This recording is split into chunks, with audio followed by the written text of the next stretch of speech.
this one on.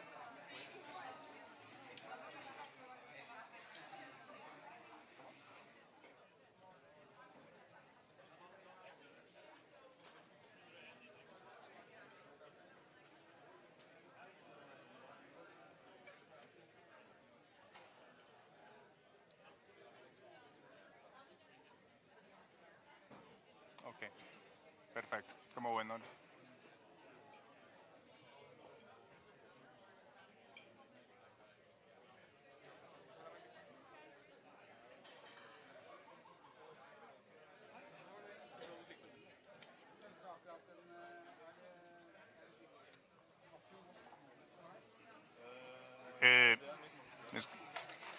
Can everybody listen to me? Okay, so we're going to start. This session will be held in Spanish, so you will find your headsets for the translation, so please wear it. Bien, cambio a español. Muy buena tarde a todos. Vamos a desarrollar esta sesión sobre la estrategia de control de deforestación que tiene el gobierno de Colombia y vamos a asociarlo dentro de todo este escenario de posconflicto. Ustedes veían ayer cómo hay una gran preocupación que tienen todos, incluyendo el gobierno, por cómo está aumentando la tasa de deforestación en Colombia. No obstante, vale la pena poner esta expresión dentro del contexto. Cuando nosotros estábamos al principio de los años 2000, teníamos unas tasas de deforestación que rondaban las 300.000 hectáreas. Alcanzamos a reducir esa tasa de deforestación cerca de 120.000 hectáreas y esa ha ido subiendo hasta alcanzar el año pasado una cifra cercana a las 220.000 hectáreas. Es decir, sí está subiendo, pero si la comparamos contra tasas históricas, esta tasa sigue siendo menor. Lo que queremos en esta sesión es que ustedes entiendan también cuál es la dificultad, cuál es el contexto sobre el cual todas las instituciones del país estamos trabajando para poder controlar este fenómeno tan complejo dentro de este escenario de posconflicto. Colombia sufrió durante más de medio siglo un conflicto armado con la guerrilla de las FARC. Ahora estamos repensando cómo vamos a construir el país de una manera diferente. Y esto pasa también por repensar cómo manejamos nuestras estrategias ambientales y de articulación entre las instituciones. Entonces, para poder tener esa discusión, voy a invitar a Aderson Cabrera, el líder del sistema de monitoreo de bosques y carbono del país, para que les haga una breve presentación de contexto y después tendremos un espacio para dialogar con varios panelistas que ya les presentaré. Aderson. Buenas tardes, espero me estén escuchando todos. Como lo mencionó Camilo, la idea es que les vamos a presentar un pequeño contexto de cuál es el problema y cuál es el fenómeno que tenemos actualmente del incremento de las tasas de deforestación en el país en el posconflicto. Colombia es un país privilegiado, como muchos de los de la cuenca amazónica, en tener grandes superficies de bosque natural. De acuerdo con los datos más recientes que ha generado el país a través del sistema de monitoreo de bosques que ha implementado el IDEAM y el Ministerio de Ambiente, el 52% del territorio continental del país sigue siendo bosque natural. Eso quiere decir que lo que más hay en Colombia todavía siguen siendo bosques naturales. Principalmente estos bosques están, digamos, localizados cerca del 67% en el bioma de la Amazonía colombiana, en la región de los Andes de Colombia cerca del 18% y en la región del Pacífico de Colombia, desde el borde con Ecuador hasta nuestra frontera con Panamá, con cerca del 9% del bosque natural. Sin embargo, digamos, estas áreas de bosque natural están, digamos, bajo, digamos, muchas presiones desarrolladas en el marco, de este posconflicto, y eso ha hecho que, como lo mencionó Camilo, tengamos respecto del año 2016 un aumento de cerca del 23% de la deforestación, llegando a cerca de 220.000 hectáreas deforestadas durante el año 2017. El panorama de la deforestación, como en muchos países, no es homogéneo en todo el territorio del país. Tenemos regiones en donde se mantiene la deforestación, regiones donde disminuye y regiones donde aumenta. En donde, digamos, se ha presentado la mayor disminución de la deforestación en el Pacífico de Colombia, cerca del 54%, en el Caribe de Colombia, cerca del 36%, y en la región de los Andes, que incluye los bosques subandinos, andinos y altoandinos, con cerca del 19% de reducción. En donde se ha mantenido ese proceso de deforestación en la región de los llanos orientales de Colombia, en donde lo que tenemos es un ecosistema de sabana, pero con grandes extensiones de bosque natural, principalmente asociado a los grandes ríos, y en donde ha aumentado considerablemente en el bioma de la Amazonía colombiana, porque es allí en donde tenemos las mayores presiones relacionadas con el fenómeno del posconflicto. En 6 departamentos de los 32 que tiene el territorio de Colombia, se concentra cerca del 81% de toda la deforestación. Esta deforestación es ostensiblemente menor en territorios indígenas y en general en territorios en donde tenemos comunidades organizadas y en donde la gobernanza del territorio está, digamos, mucho más fuerte. Parques nacionales también es otra de las figuras y comunidades afrodescendientes en donde la deforestación es ostensiblemente menor. También, de acuerdo con los datos que ha generado el sistema de monitoreo, cerca del 75% de toda la deforestación durante el año 2017 está concentrada cerca a las vías principales, en donde uno de los principales, digamos, drivers de deforestación en Colombia es la expansión de áreas de infraestructura vial, la ampliación de áreas de pastos dedicados a la ganadería, la minería criminal, los cultivos de uso ilícito y el aumento del hato ganadero en Colombia. Esas son las principales causas que están direccionando la deforestación en nuestro país. Este escenario no es diferente al que ha ocurrido en otros países que también, digamos, han experimentado transiciones en escenarios de posconflicto o cuando alcanzaron escenarios, digamos, de acuerdos de paz. Ocurrió también en países como Bosnia, Herzegovina, Angola, incluso en tasas mucho más grandes de aumento de deforestación que en Colombia. O en otros países donde incluso, digamos, se redujo la deforestación como en El Salvador. Entonces, como lo vemos, los escenarios de posconflicto afectan directamente el comportamiento de la deforestación. Porque, por ejemplo, lo que tenemos es retorno de poblaciones que habían sido desplazadas de algunos territorios y que se habían localizado en otras regiones del país, por ejemplo, en la región de los Andes o en la región de la Orinoquía. Están regresando a algunas áreas, por ejemplo, de la Amazonía, y eso está incrementando procesos de transformación nuevamente en regiones de la Amazonía, porque también, digamos, está generando una mayor accesibilidad o una facilidad en el acceso a las áreas de bosque natural. Entonces, digamos, este escenario de posconflicto lo que está, digamos, es propiciando mejores vías de acceso a ciertas áreas, lo cual está propiciando nueva deforestación. ¿Qué está haciendo el gobierno de Colombia? Desde el año pasado, en el año 2017, a través de un decreto de ley nacional, se generó la estrategia de control integral a la deforestación y manejo de los bosques. Esta estrategia tiene 5 líneas de trabajo principales, en la cual la primera es un manejo sociocultural de los bosques y reconocer la importancia y la visión nacional que tienen los bosques nacionales. En los bosques del país, digamos, tenemos presencia de comunidades indígenas, comunidades afrodescendientes y comunidades campesinas.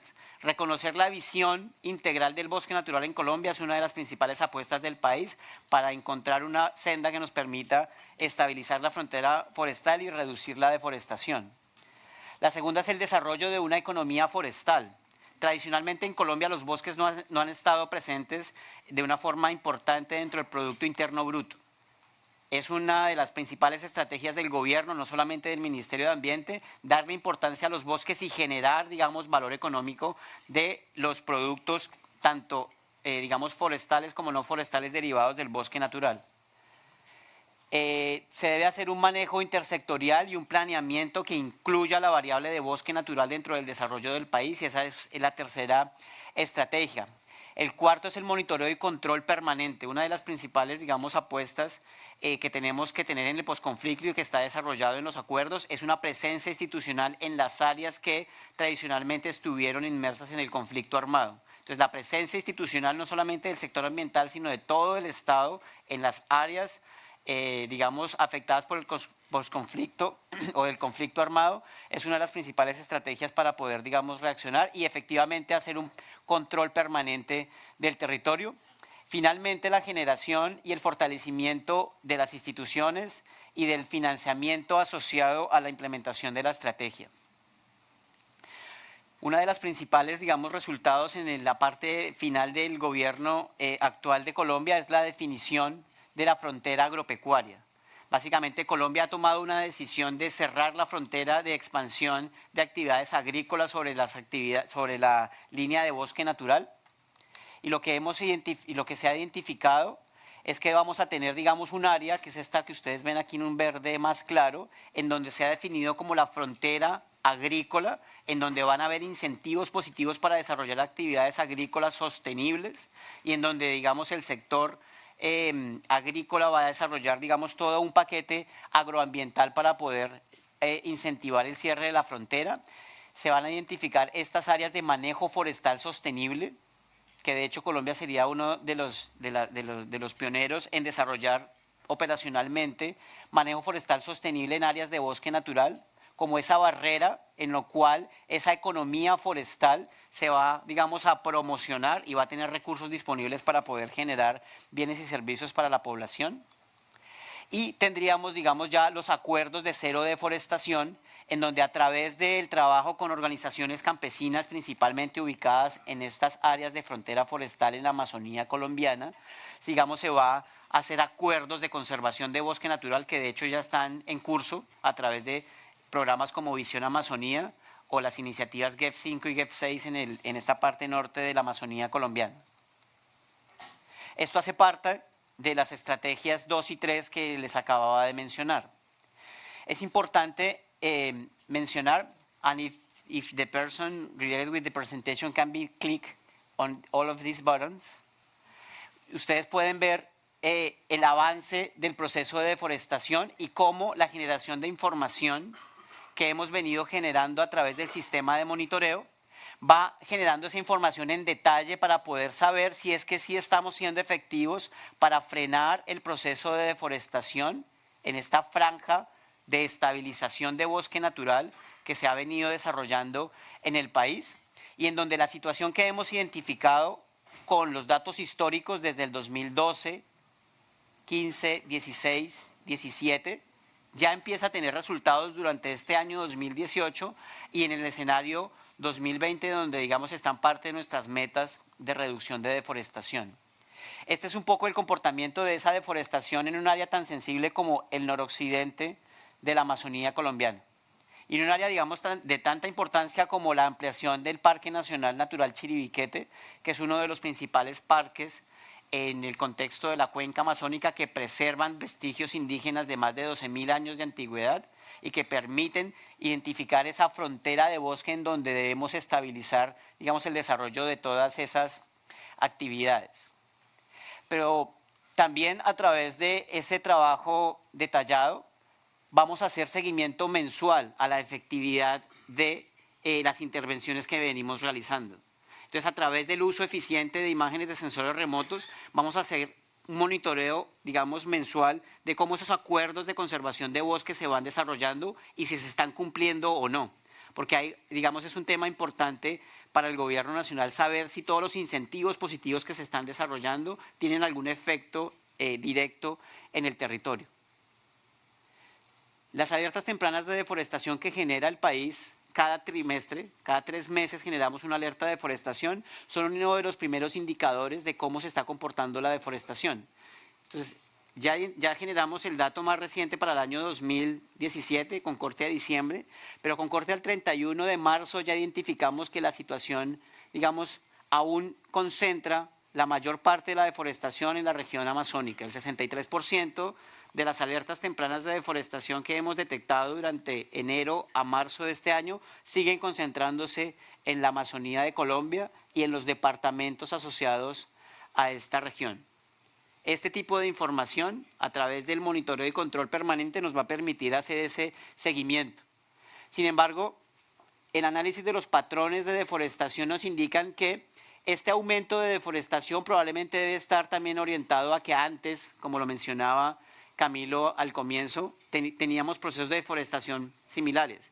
La década de los 90 marcó el punto más alto de acuerdo a los registros que tenemos del sistema de monitoreo de la mayor deforestación. Cerca de 315.000 hectáreas eran deforestadas durante esa década en Colombia. Luego bajamos a un promedio de cerca de 240.000 hectáreas en la década de los 2000. Para en la primera década de este siglo, digamos, encontrar reducciones muy importantes y identificar en el escenario posconflicto un nuevo aumento de la deforestación. Este año 2016 es el que marca como ese patrón y es el que queremos revertir a través de la Estrategia Integral de Control a la Deforestación. Sin embargo, no es sencillo. Los departamentos del noroccidente, los municipios del noroccidente de la Amazonía de Colombia son los que concentran la mayor deforestación y allí es en donde encontremos los mayores incrementos. Las áreas que ustedes ven aquí en rojo en la Amazonía colombiana son los municipios en donde se ha encontrado la mayor aceleración de la deforestación. Pero la deforestación no es un proceso sencillo, es un proceso complejo e incluso dentro de la misma región de la Amazonía encontramos municipios en donde hubo disminución de la deforestación, desaceleración de la deforestación. Entonces probablemente incipientes esfuerzos ya están teniendo efectos en el contexto regional y ya encontramos municipios que tienen reducciones de la deforestación. Pero el problema es complejo y queremos finalizar diciendo que en el noroccidente de Amazonía durante el año pasado, y el general Parra nos lo va a contar en mayor detalle, ya hemos iniciado los procesos de control de la deforestación. Pero los procesos de paz también tienen efectos colaterales. Por ejemplo, hay grupos de la guerrilla de las FARC que no firmaron el acuerdo, que estuvieron, digamos, marginados y que no estuvieron de acuerdo con algunas cosas y se llaman disidencias. Esas disidencias también están teniendo un efecto real en el territorio. Por ejemplo, algunos operativos de control de deforestación que se ha desarrollado con la Policía Nacional, con el Ejército, con la Armada de Colombia, han sido objeto de atentados. Incluso algunos miembros de las autoridades ambientales en la región, en departamentos como el Guaviare, que es este de aquí, o en departamentos como el Caquetá, están siendo objeto de amenazas de esos grupos ilegales, de estas disidencias del grupo armado de las FARC, y eso está dificultando en gran medida también la operatividad de muchas de las medidas que queremos realizar aquí. Es un compromiso del gobierno nacional controlar a estos grupos disidentes y, digamos, generar un proceso más, digamos, adecuado para el desarrollo del posconflicto en esta región del país. Este es un poco el contexto que queríamos darles de la información que hemos venido generando y como insumo para los panelistas que van a estar acompañándonos. Muchas gracias, Ederson. Para que sepan cómo vamos a continuar la sesión, invito a la viceministra, al señor general, a la directora de Cambio Climático, al subdirector, la subdirectora del IDEAM y al coordinador de Visión Amazonía a que suban al escenario. Vamos a tener un panel donde tenemos una sesión de preguntas corta y acto seguido presentaremos un video mientras que vamos identificando una serie de preguntas que seguramente estarán saliendo por parte de toda la audiencia. Las personas que tengan preguntas, por favor, coordinan con Carolina González, que está acá, le informan a ella y ella los va de manera muy ordenada a traer aquí a hacer las preguntas. Por favor, cuando hagan las preguntas, no se acerquen al micrófono demasiado. Sencillamente hablen enfrente de él y así podemos proceder sin mayor inconveniente. José, vaya. Bueno, bien, entonces, una vez más, Ederson, muchas gracias por el contexto. Ustedes pueden darse cuenta de cuán compleja es la realidad en el país. Obviamente, frenar la deforestación no es algo sencillo y requiere de un trabajo conjunto entre todos. Por eso ustedes ven la diversidad y tenemos la suerte de contar aquí con representantes de nuestras fuerzas militares que cada vez están más comprometidos con este tipo de acciones. Pero antes de que entremos a profundizar, quiero que aprovechemos también la presencia de la viceministra para que, viceministra, nos cuente cuáles han sido esos puntos importantes que ha desarrollado este gobierno bajo el liderazgo del presidente Santos y del ministro Murillo, presentando desde su perspectiva cuáles son esos logros más importantes de manera concreta. Bueno, ahí. Buenos días a todos. Pues antes de dar respuesta a la inquietud, sí quiero agradecer nuevamente, reiterar nuestros agradecimientos desde el Gobierno Nacional al Gobierno noruego por este evento tan especial y tan importante, además para poder hacer intercambios de conocimientos en el aspecto de conservación, protección de los recursos y además de los temas de control a la deforestación. De igual manera a los cooperantes, a los representantes de los otros ministerios a nivel internacional que se encuentran y demás miembros diplomáticos. Bueno, en Colombia hemos avanzado mucho en temas de conservación y protección, en temas de la delimitación de páramos, como lo dije ya, son temas supremamente importantes.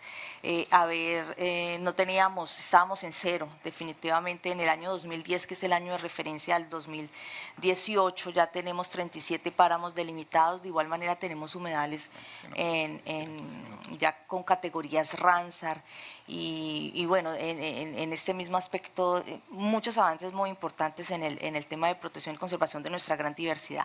Pero específicamente en el tema ya de deforestación, los avances más importantes es haber logrado a nivel nacional reglamentar la SICO, que es la Comisión intersectorial para el manejo y control de la deforestación, donde hemos logrado unir los esfuerzos de todo el gobierno. Allí participan los diferentes miembros de los ministerios que tienen compromiso además y relación con hacer frente al control a la deforestación, como son los ministerios. Uno piensa que solamente es el tema ambiental, no, aquí tenemos el Ministerio de Transporte, tenemos el Ministerio de Minas y Energía, tenemos el Ministerio de Agricultura, que son muy importantes en el tema, como ya lo dijo el representante de la IDA, en el tema del cierre de frontera agrícola y toda la reglamentación y las acciones que se implementen para regular las actividades del agro y que sean sostenibles.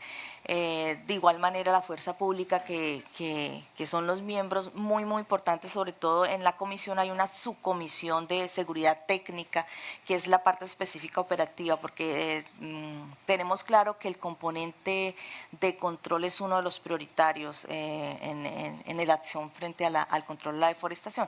Y de igual manera, muy importante también que en esta reglamentación que tenemos desde el orden nacional, están las comisiones regionales. Esas comisiones regionales de control de la deforestación nos han permitido que no solamente nos quedemos funcionando desde el orden nacional, sino que vamos al territorio. Es muy importante, obviamente, las acciones de control y empoderar al mismo territorio para que implementen no solo acciones de control, sino también las acciones de recuperación, mejoramiento, de transformación, sustitución de actividades. O sea, en eso hace énfasis la coordinación. Ahorita el general Parra les hará, les presentará un poco más en qué consiste. Y otro resultado muy importante es poder contar con la estrategia integral de control de la deforestación, como ya lo explicaron también, poder tener esa estrategia y esas 5 líneas de acción que se priorizaron y estarlas implementando con grandes resultados, que más adelante, pues para no quitar mucho tiempo, presentaremos cuáles son los grandes resultados de esas 5 líneas. Nos han permitido unirnos y trabajar en una misma línea desde el orden nacional y lograr que en algunas regiones del país se haya reducido la deforestación. De igual manera tenemos el inconveniente, como ya se dijo, en la Amazonía por diferentes factores como son las disidencias, pero de igual manera estamos trabajando, se están haciendo acciones y vamos en el camino, de forma general. Muchas gracias, viceministra. Y precisamente dentro de ese marco de articulación y estos temas que tienen que ver no solamente con el freno de la deforestación, sino reducción de las emisiones, me gustaría que la directora de Cambio Climático nos cuente también cómo, por ejemplo, esa CICOT se está articulando con una comisión intersectorial de cambio climático, cómo se hace articulación, cómo llegan esas ideas como el tema del impuesto de carbono o la exención por carbono neutralidad, que ha generado toda una dinámica novedosa en el país en relación al manejo de los bosques. Sí, bueno, muchas gracias. Buenos días, buenas tardes a todos. El país ha avanzado en los últimos años mucho en cambio climático, en generar todo un arreglo institucional importante precisamente para enfrentar tanto las causas de cambio climático como los efectos de cambio climático, y en ese sentido uno de los temas que quisiera resaltar es precisamente el trabajo intersectorial que se ha venido realizando. Para esto se creó una comisión intersectorial de cambio climático, es precisamente donde están sentados todos los ministerios tomando decisiones frente a cuál es el modelo de desarrollo a mediano y a largo plazo que se debería, digamos, implementar en el país pensando en las metas que se han planteado en el Acuerdo de París, que es reducir el 20% de las emisiones de gases de efecto invernadero que están proyectadas a 2030. En este sentido, un trabajo muy importante y un resultado que se tuvo en los últimos 2 años en esta comisión era precisamente que hubiera un reconocimiento por parte de cada uno de los sectores en que se tiene, digamos, unas acciones asociadas que pueden disminuir la deforestación. Entonces, en este sentido venimos trabajando teniendo en cuenta que tanto la comisión que mencionaba la viceministra, la CICOD y la de Cambio Climático están, digamos, articuladas en términos de quienes participan, donde tenemos Ministerio de Transporte, Ministerio de Minas y Energía, Ministerio de Vivienda, y que muchos de esos actores están sentados en 2 mesas trabajando, digamos, temas relacionados. Hemos venido articulando cuáles son las acciones, donde en cambio climático estamos enfocados en identificar las acciones per se y estos, digamos, cuál es el potencial de reducción en emisiones, y por la CICOD venimos trabajando un poco más relacionado con cuáles como esas operaciones que se requieren en territorio precisamente para fortalecer la atención en territorio y disminuir la deforestación. Adicionalmente, como mencionaba Camilo, se han venido diseñando instrumentos importantes durante los últimos años. Ya tenemos una política nacional de cambio climático que está enfocada precisamente en dar esos lineamientos generales al país en cómo enfrentar y cuál es el modelo de desarrollo a futuro, y que viene, digamos, implementándose desde el año pasado, pero tiene un componente importante para todo el contexto de deforestación, y tiene una línea estratégica enfocada directamente en desarrollo rural y cuáles son esas acciones que se deben desarrollar precisamente para que tengamos un campo mucho más visible, pero también que tenga un desarrollo, digamos, compatible tanto con los efectos de cambio climático como con emisiones, digamos, asociadas al sector agropecuario. Y tenemos una línea específica para manejo y conservación manejo de ecosistemas y conservación, lo cual también tiene unas líneas específicas precisamente para manejo sostenible de bosques. Entonces, en el contexto, digamos, de cambio climático se viene trabajando y articulando con todo el esfuerzo que viene haciendo el gobierno para reducir la deforestación. Y quisiera mencionar un último instrumento que era el que Camilo hacía referencia, y es el impuesto al carbono, que si bien se generó con la reforma tributaria de 2016 y está enfocado, digamos, en un cambio de comportamiento con respecto al uso, digamos, de los combustibles fósiles, tiene 2 mecanismos o 2 oportunidades interesantes. Una es que el recaudo del impuesto al carbono, y se generó, digamos, en el marco de la ley, tiene una destinación específica.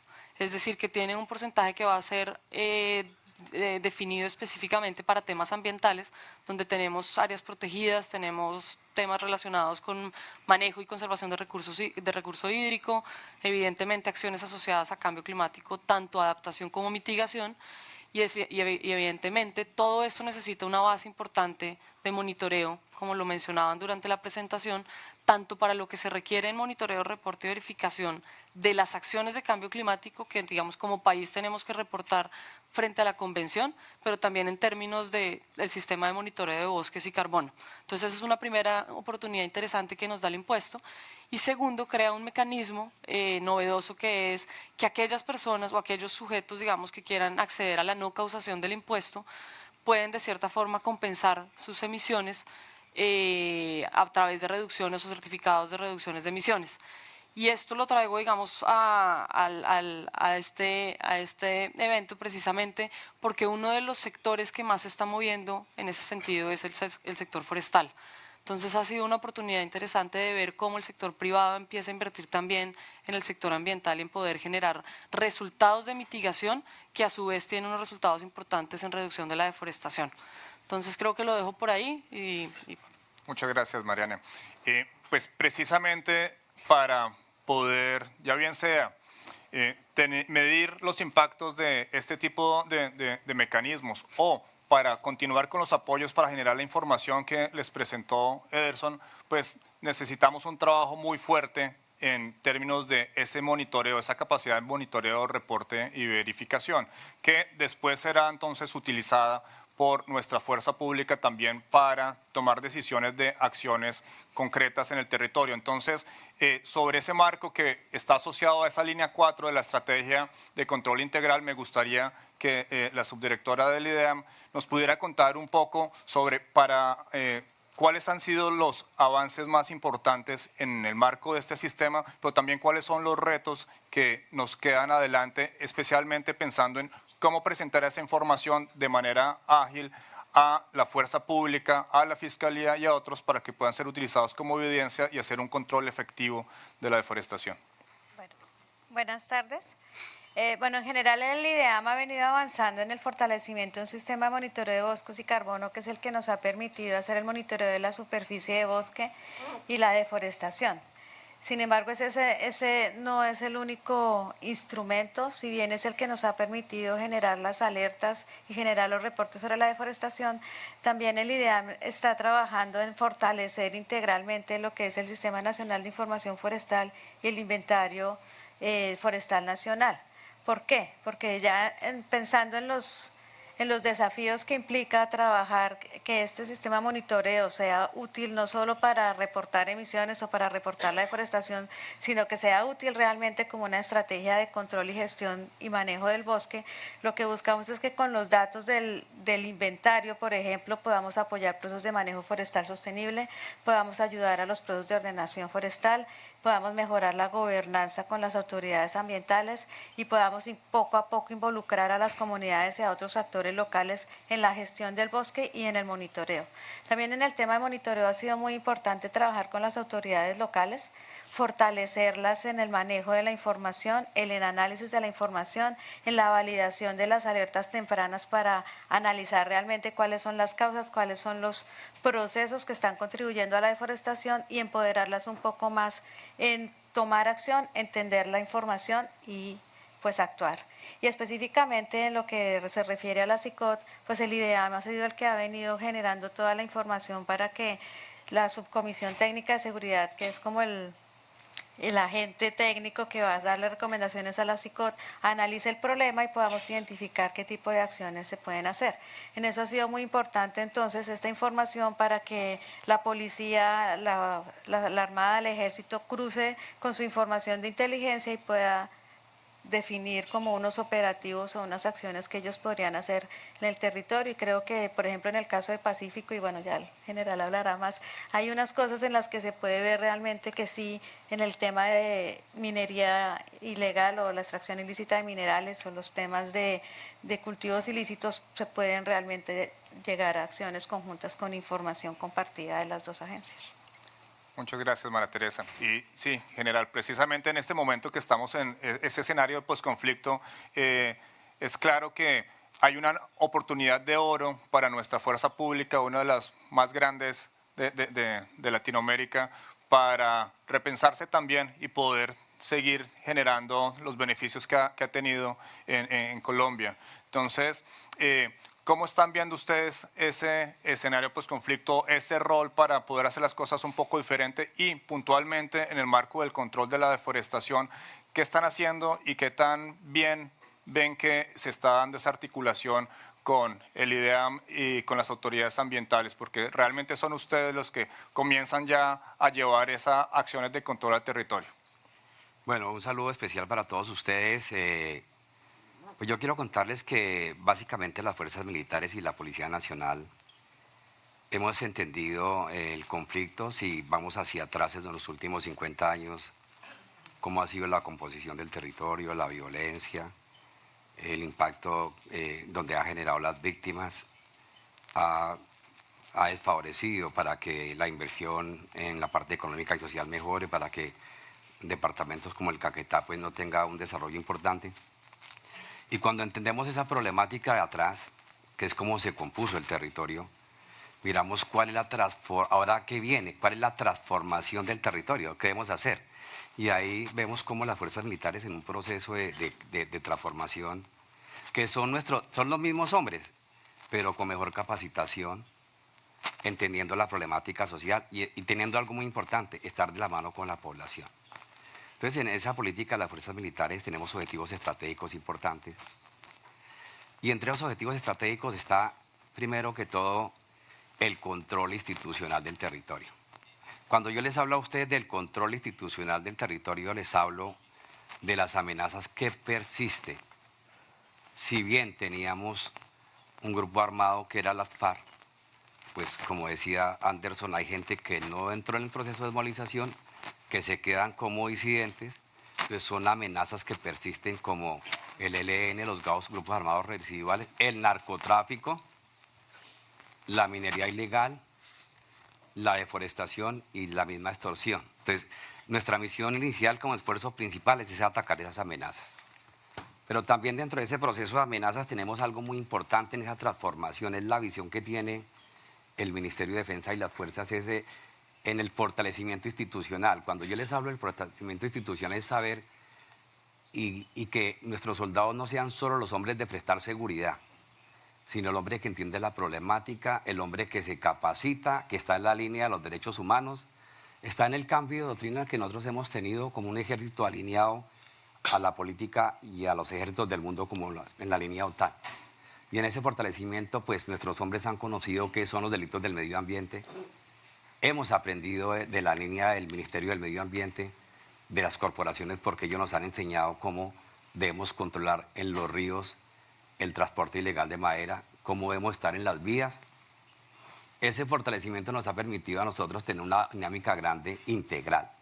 Pero también allí hay unas políticas importantes en la Amazonía. Yo soy el comandante de la Amazonía colombiana, tengo el Caquetá, Putumayo y Amazonas, y hay unas problemáticas que se han identificado siempre bajo esa línea estratégica que tiene el Plan Nacional de Desarrollo, que es la estrategia transversal para conservar la naturaleza, para llegar allá a proteger los recursos naturales.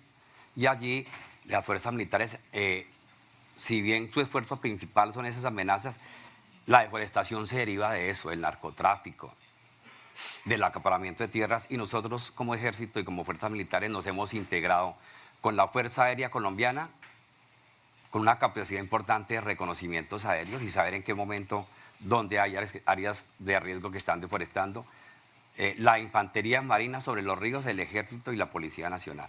Esa integración en las fuerzas militares la hemos generado como una burbuja del medio ambiente, pero integrados todos. ¿Qué quiere decir eso? Con la política ambiental, con las corporaciones, bajo esa línea estratégica, nosotros servimos como un articulador por la capacidad que tenemos, quiero decir, tenemos estos helicópteros, tenemos esos medios y son los que llegamos al fondo de la selva. Acompañamos a las entidades ambientales en esa misión que cumplen. Ese acompañamiento lo hemos articulado en una forma destacada y nos ha permitido, como ustedes escuchaban aquí, hacer parte de esas líneas estratégicas del sistema integral para controlar la deforestación. Hacemos parte. Hay un comité intersectorial donde el Ministerio de Defensa hace parte y allí nosotros aportamos desde la región a esos comités intersectoriales que nos permiten conocer la problemática y nos permiten también tener resultados importantes. El año pasado tuvimos 105 capturas en delitos, en personas que cometen delitos contra el medio ambiente, incautación de madera sobre los ríos. Los ríos, ustedes saben que el Amazonas tiene los ríos más importantes y hay unos puntos nodales, pero en todo sitio no puede estar la Armada Nacional, entonces eso se aprovecha. El tema de las fronteras es complicado, tenemos frontera con Putumayo, Caquetá y Amazonas, y allí hay un transporte ilegal de madera. Por eso ya estamos llegando a acuerdos entre países, buscando fortalecer las operaciones, y el tema de la deforestación para nosotros se convierte en un objetivo estratégico.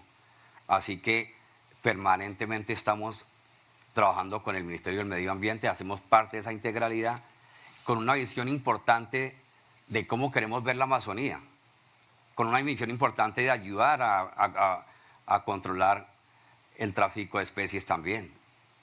Todo este ámbito consideramos que la Amazonía para las fuerzas militares y la Policía Nacional es muy importante y tiene un valor estratégico, por eso hacemos el seguimiento, lo que el IDEAN nos dice en ese monitoreo, hacemos operaciones permanentes, coordinadas, en áreas donde se caracteriza por alta deforestación, San Vicente, Cartagena, que ustedes han observado.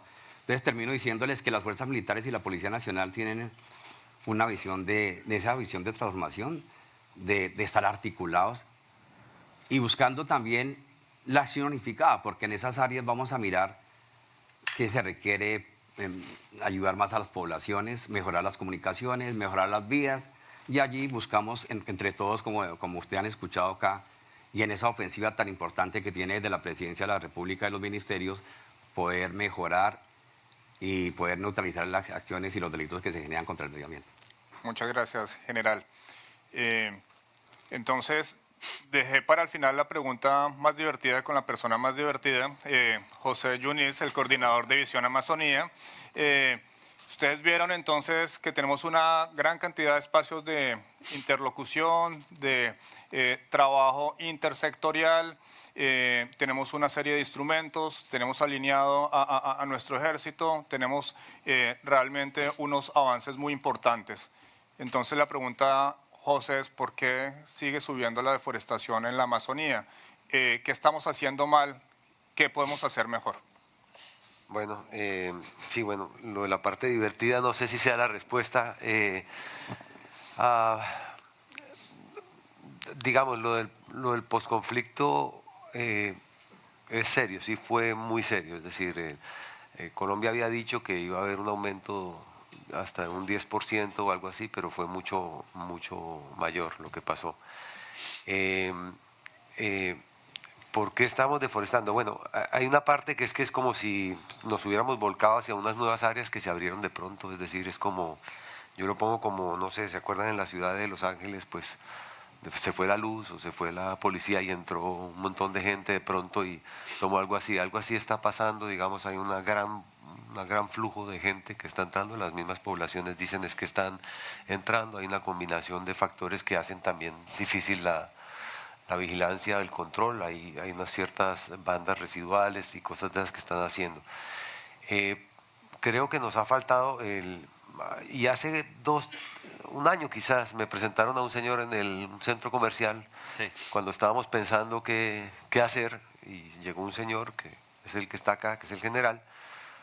Y general, ¿qué hacemos? Estaba pasando, unos amigos nos presentaron, me dijeron el señor es el comandante allá en la zona y le dijimos, ¿qué hacemos? Entonces él dijo una idea, dijo, bueno, el problema es complejo. Pues después de escucharnos dijo, el problema es complejo, el problema es, porque usted me está describiendo una cosa de unas ciertas políticas que han incentivado la deforestación, unas ciertas infraestructuras que están incentivando la deforestación, unas ciertas acciones que están haciendo, entonces eso no se combate o no se puede trabajar de una sola manera, sino que hay que integrar una estrategia y vino con la estrategia que tenía el ejército para otros fenómenos complejos. Yo recuerdo que eso fue lo que me dijo.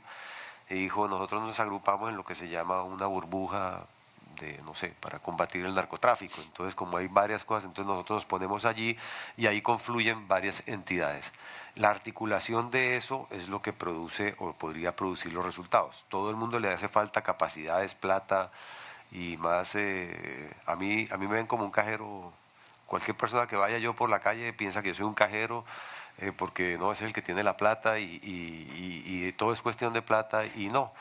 Lo que nos dijo es un problema de articulación de las capacidades. Algunas cosas sí nos faltan, claro, todo el mundo tiene falencias, pero lo que se requiere ahorita es mucho más efectividad en esa articulación de esas capacidades.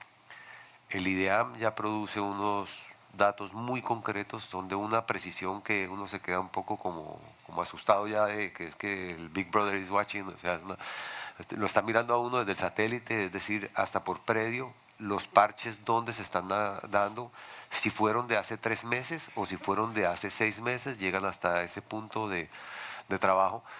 Ese reporte y ese monitoreo debe generar una reacción de estas capacidades y estas articulaciones que no siempre son fáciles.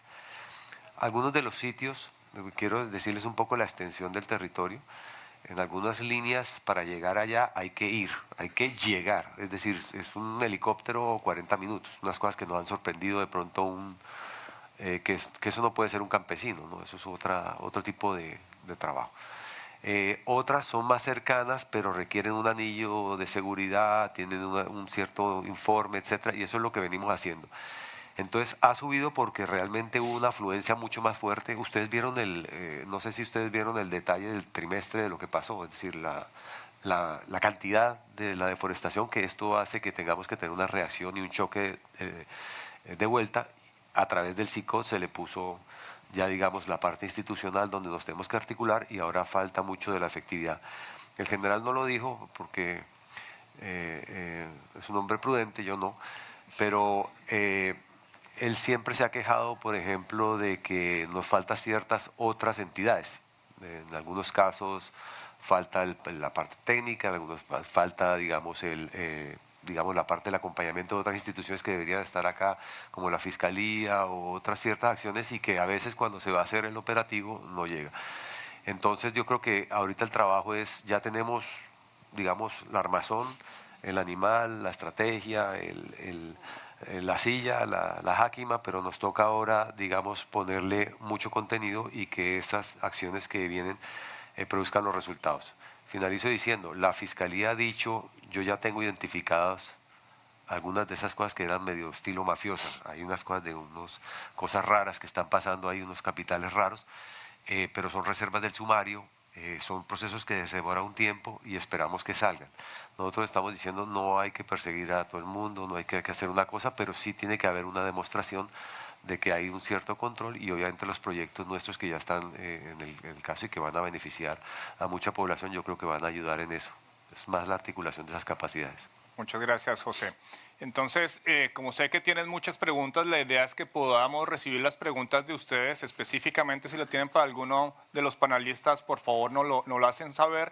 Mientras tanto, vamos a proyectar un video. Recuerden coordinar con Carolina para las preguntas. Entonces, el video sobre un programa que tiene el ministerio que se llama Ambientes para la Paz, ¿sí? Nosotros no solamente estamos trabajando en el espacio para control de deforestación, sino también tenemos que darles alternativas, por ejemplo, a estos excombatientes y a otros actores que están en la región. Sabemos que es importante todo el tema de control, pero en la medida que también podamos vincular a estos actores de una manera más decidida, pues va a ser mucho más fácil el trabajo. Entonces eso es lo que van a ver en el video ahora.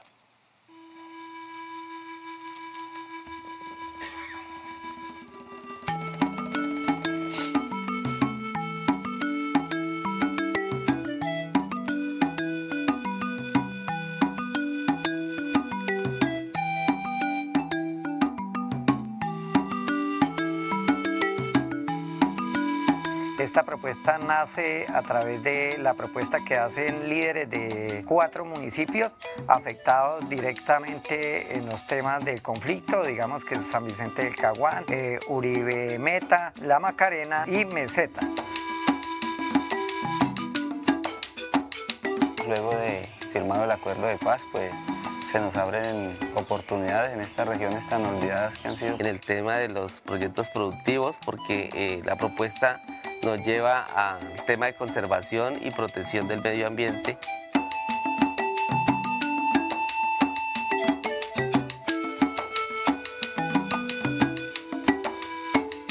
Las iniciativas productivas de paz son importantes porque a nosotros nos ha servido mucho en el caso de la reintegración, y a los campesinos los ha salido beneficiados en el caso de que a ellos se les va a brindar un mejor sostenimiento de vida.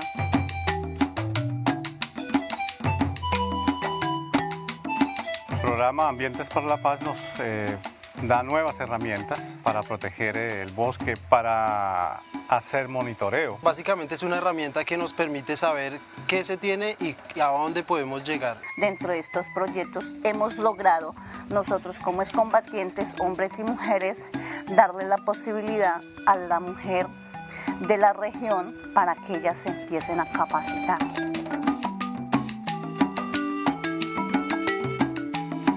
también da la oportunidad de sus muchachos acceder a la formación técnica, pues que no es tan fácil poder acceder a ella en esa parte alejada de las ciudades. Que nos está brindando es la oportunidad de formarnos. La participación de los jóvenes en el programa de Ambientes para Paz es de suma importancia, ya que los jóvenes somos el futuro de esta región. Pues yo pienso que estos caminos que fueron trajinados antiguamente, pues ahorita se van a utilizar como senderos de ecoturismo.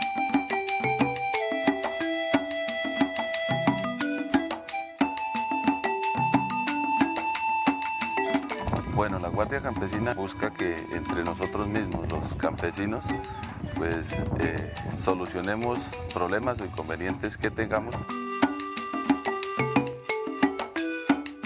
No vamos a quedar excombatientes a un lado y comunidad en otro.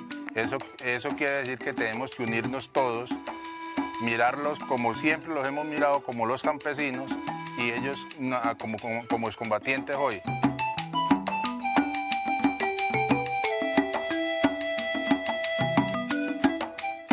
Ambientes para la Paz significa para nosotros crear oportunidades y propuestas para mantener el proceso de paz. Ambientes para la Paz significa vida, desarrollo y futuro para estas regiones.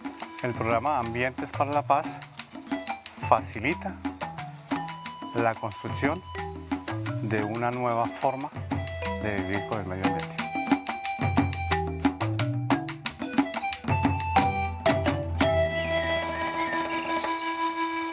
Bien, entonces bajo este telón invito a las personas que tienen preguntas a que pasen acá, por favor no se acerquen tanto al micrófono y formulen su pregunta. Gracias. Ante todo, buenas tardes. Yo como vecino panameño no puedo empezar sin desearle a Colombia un éxito a las 4 de la tarde contra Senegal. Muchas gracias. Y para Panamá que juega a las 8. El ejemplo de Colombia para nosotros que somos países hermanos y países vecinos es bien importante porque para Panamá Colombia es como el hermano mayor. Nosotros tenemos una situación interesante en Panamá que es delgada, es un país delgado y alto.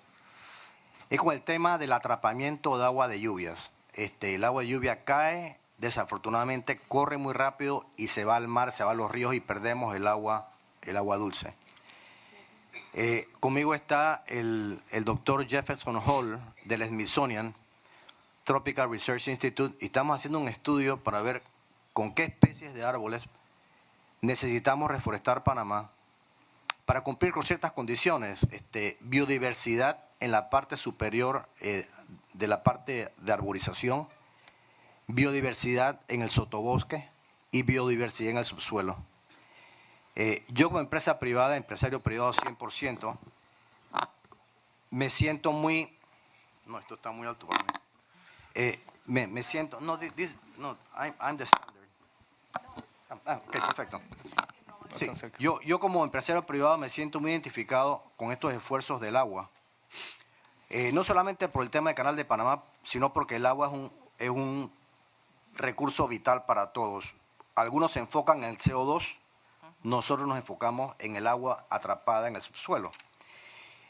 Yo quisiera saber, no sé quién me pueda contestar, si ustedes han hecho algún estudio o algo orientado específicamente a la captura de agua en el subsuelo, porque tenemos mucha lluvia, pero no la atrapamos. Los pozos de agua profundos se nos secan, los ríos se nos secan en el verano. En la época lluviosa mucha agua, en la época seca cero agua. Y si tienen alguna información sobre eso. Y segundo, yo creo, ministra, que en algún momento hay muchas sinergias entre ustedes y nosotros, ya que somos vecinos, muy bien pudiéramos intercambiar información de lo que ustedes han logrado, quizás los resultados científicos que estamos haciendo con el Smithsonian, que son la autoridad máxima en estos temas. Y sí me gustaría saber si ustedes han identificado especies de árboles que ayudan específicamente a la captura de agua en el subsuelo. Gracias. Bien, no sé si alguno de ustedes quieren o yo les puedo ayudar en algunos temas con esto. Se han dado diferentes trabajos, básicamente son trabajos académicos. La Universidad Nacional, sede de Medellín, tiene unos profesionales que trabajan fuertemente en este tipo de desarrollos. realmente no tenemos una línea fuerte asociada a esto. Cuando se ha trabajado más en ver la perspectiva dentro del manejo de los servicios ecosistémicos y su regulación como un todo, para ver cuáles especies potencialmente podrían llegar a tener un mejor impacto en la regulación de ese ciclo hidrológico. Podríamos intentar contactarlo con Conrado Tobón, es uno de los expertos que ha trabajado también, entre otros, en estos temas, y con gusto le podríamos facilitar otras ya después con el IDEAM. Si usted así lo prefiere. Bueno, y referente a ese intercambio de experiencias, claro, tenemos toda la disposición, quedamos en contacto y de hacer las reuniones o las mesas de trabajo que ustedes consideren, podemos conversarlo, claro que sí. Perfecto, entonces, ¿quién más nos va a hacer preguntas? Por favor, procuren que las preguntas sean cortas. Tenemos algo así como unos 5 minutos para recibir otras preguntas. Buenas tardes, Buenas. Colegas colombianos, viceministra, muy buenas tardes. Pues yo creo que no nos encontramos en Colombia, nos encontramos acá. Mi nombre es Felipe Rangel Cosilla, actualmente soy consejero de territorio de la Organización Nacional Indígena de Colombia. Usted ya me distingue, Camilo. Hemos venido dialogando muchas cosas allá en Colombia, ¿no? Bueno, cuando ustedes preguntan, cuando ustedes manifiestan que se ha venido construyendo una política de cambio climático, yo quisiera preguntarle, bueno, ¿cuál ha sido la participación de los pueblos indígenas para la construcción de la política especial o diferencial para los pueblos indígenas? A sabiendas de que en Colombia se han hecho varios eventos, yo he venido acompañando con Red Más y también con el Ministerio. Pero en este momento, ¿cuál ha sido la participación de estos pueblos indígenas para la construcción de esta política pública que en este momento pues, me deja un poquito pues, sorprendido frente a eso? Segundo, frente al tema IDEAM, el tema del inventario. Allá en la oficina mía pues, han llegado varios compañeros indígenas. Nos gustaría que también ¿cuál va a ser la participación en el inventario de los pueblos indígenas para realizar este trabajo tan importante en Colombia frente a eso, ¿no? Es importante que también eso se lleve a la mesa permanente de concertación nacional. Usted sabe muy bien que tenemos un marco jurídico reconocido, donde tenemos un espacio nacional, donde discutimos, concertamos, analizamos y proyectamos propuestas con el gobierno nacional, que es importante también que se lleve este tema con el tema del inventario. Frente al el tema que la fuerza pública decía acá, el general me decía acá, frente al tema del proceso de transformación de la tierra, ¿no? El acaparamiento. Tengo conocimiento de que en el caso de la cabecera del Meta y de la cabecera del Meta y del Bichada, hemos tenido acaparamiento de tierras por parte de algunos empresarios ingenuos, azucareros, el cual hoy hemos tenido una consecuencia, un efecto negativo de las comunidades indígenas que han sido desplazados de sus territorios indígenas, a pesar de que son comunidades indígenas ancestrales que milenariamente han vivido allá. Ahora han sido ellos desplazados de sus territorios, el cual eso nos preocupa, ¿no?, de la situación que se viene presentando. Con respecto al tema de que las personas vienen llegando a la zona de la Orinoquía y Amazonía. Yo creo que milenariamente esos territorios son de los pueblos indígenas, que hoy por hoy el gobierno colombiano ha mirado ese territorio como un territorio ecoturismo, como un territorio de preservación de la parte forestal, de cambio climático. Yo creo que hay que reconocer a los pueblos indígenas el cuidado y la protección que han venido haciendo milenariamente por preservar y cuidar el territorio frente a eso. Yo quisiera preguntar también cuál va a ser la participación en el fortalecimiento de las dinámicas propias de las comunidades, pero también del sistema de gobierno con los pueblos indígenas de Colombia. Gracias, Felipe. Creo que son como 4 o 5 preguntas y nos quedan como 3 minutos. Entonces, procuraremos ser como muy breves. Si Mariana nos puede ayudar con el tema de la política y luego María Teresa con el tema del inventario. Vale. Gracias, Felipe, por la pregunta. El proceso de construcción de la política en su momento empezó en 2014 Fue un proceso que duró más o menos unos 2 años, casi 3 años de construcción con diferentes actores, donde se incluyó pueblos indígenas, pueblos afro y raizales, donde se hicieron reuniones en el territorio. Felipe, después te puedo confirmar en dónde se realizaron y cuál fue la participación específica, pero sí se hicieron reuniones considerando un poco cuál es la visión general de los diferentes actores en el territorio y considerando que la política de cambio climático son unos lineamientos generales tanto para los sectores como los territorios, pero evidentemente los instrumentos que deben, o pues como se debe instrumentalizar la política, es precisamente esos instrumentos que le llegan realmente al territorio y donde se debe tomar en cuenta, por ejemplo, en los diferentes instrumentos de ordenamiento que tienen las comunidades y los consejos comunitarios, cuáles son esos criterios que se deben tener en cuenta precisamente para seguir conservando el territorio en términos de adaptación, pero también en términos de emisiones, sobre todo relacionadas al tema de deforestación. María Teresa. Bueno, en relación al inventario forestal nacional, yo creo que vale la pena explicar un poco. El inventario tiene como un marco estadístico que nos dice dónde es que debemos ir a muestrear de acuerdo a un análisis. Entonces, las parcelas no se hacen como donde uno quiera, sino donde el marco estadístico lo diga. Algunos de ellos seguramente van a caer en áreas de territorios indígenas. Lo que ya hemos hecho desde el IDEAN es, por ejemplo, presentar la metodología del inventario a OPIAC y recientemente a ONIC, para que lo conozcan, y también pues está abierta la posibilidad de que cuando caigan las parcelas en las zonas de pueblos indígenas se haga de manera conjunta, se comparta la información y pues también se vea que otra información complementaria puede ser útil para ellos, para que esas parcelas también sirvan para el monitoreo a nivel local. Perfecto.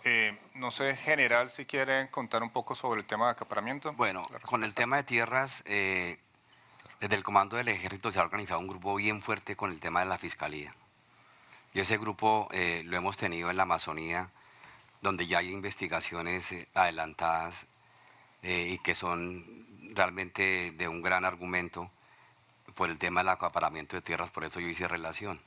Pero lo que dice aquí nuestro amigo, pues ahorita tomo contacto con él porque tenemos que tener alguna denuncia, tenemos que tener una información. Y directamente lo tratamos en Bogotá con ese grupo de gente de la Fiscalía que nos está ayudando allá en el Meta y en el departamento del Caquetá para focalizar ese problema, porque esos problemas hay que focalizarlos. Lo que hacemos nosotros es focalizar los problemas y focalizar los problemas orientamos los esfuerzos en ese sentido. Entonces vamos a mirar, ahorita tomo contacto con él y miramos el tema directamente con el director en Bogotá, que tenemos contacto. Muchas gracias, general. José, no sé si sobre el tema del PIBA específicamente y la apertura nos puede contar un poco. No sé qué se hizo, Rogelio, pero bueno, digamos... Felipe. Felipe, ¿qué se hizo? No sé, pero digamos en la... Ok, usted sabe que dentro del Visión Amazonía hay un 22% de los fondos que es destinado a comunidades indígenas, que se hizo un proceso con las comunidades para que ellos escogieran los proyectos que se iban a financiar. Dentro de ellos obviamente está mucho del manejo de su territorio, los planes de vida. Pero quería decirte sobre lo de la política, hay un 2% que nos permite el acuerdo en trabajar líneas de política muy importantes. Quizás una de ellas, y sería importante que la comunidad indígena se pusiera de acuerdo, por ejemplo, son las recientes declaración de áreas no el decreto de áreas no municipalizadas, que lo acaba de expedir el gobierno y que es algo muy importante para los pueblos indígenas. Entonces, ojalá que entre la ONIC, OPIAC, etcétera, hubiera un acuerdo, por ejemplo, de echar adelante ese tema que es tan importante para las comunidades indígenas. Muchas ya gracias. están financiados los primeros proyectos, los primeros 10, y vendrá una nueva convocatoria como está acordado. Muchas gracias, José, y muchas gracias a todos ustedes por acompañarnos, incluso a ustedes. Espero que realmente nos envíen las mejores de las fuerzas para poder controlar la deforestación, pero también hoy a las 4 en el partido. Quiero cerrar solamente diciendo un mensaje muy corto. Hace 2 años estábamos precisamente en este mismo espacio haciendo el lanzamiento de Visión Amazonía. Si nosotros no tuviéramos realmente el trabajo que se ha venido desarrollando en estos 2 años, seguramente las cifras serían incluso más complejas. En este momento hemos generado las bases fundacionales para poder controlar la deforestación. Elementos como los que mencionaba José en relación al control, al involucramiento de la Fiscalía, vienen en desarrollo últimamente. Solamente hace cuestión de 2 o 3 semanas, un grupo, incluyendo a la Fiscalía, incluyendo a la Policía, incluyendo al Ejército, Ministerio de Defensa, se desplazó a Brasil también para conocer todas las experiencias de fiscalización ambiental que tiene este país. Es decir, estamos intentando recolectar la mayor información posible, las mejores experiencias para poder entre todos controlar este fenómeno. Entonces, digo esto también porque es una invitación para todos ustedes, para todas sus instituciones, para que se unan con nosotros en este objetivo común de frenar la deforestación por la gente que vive en estas regiones y para mantener estos servicios ecosistémicos que benefician a todo el mundo. Muchas gracias a todos. Muchas gracias por haber estado aquí.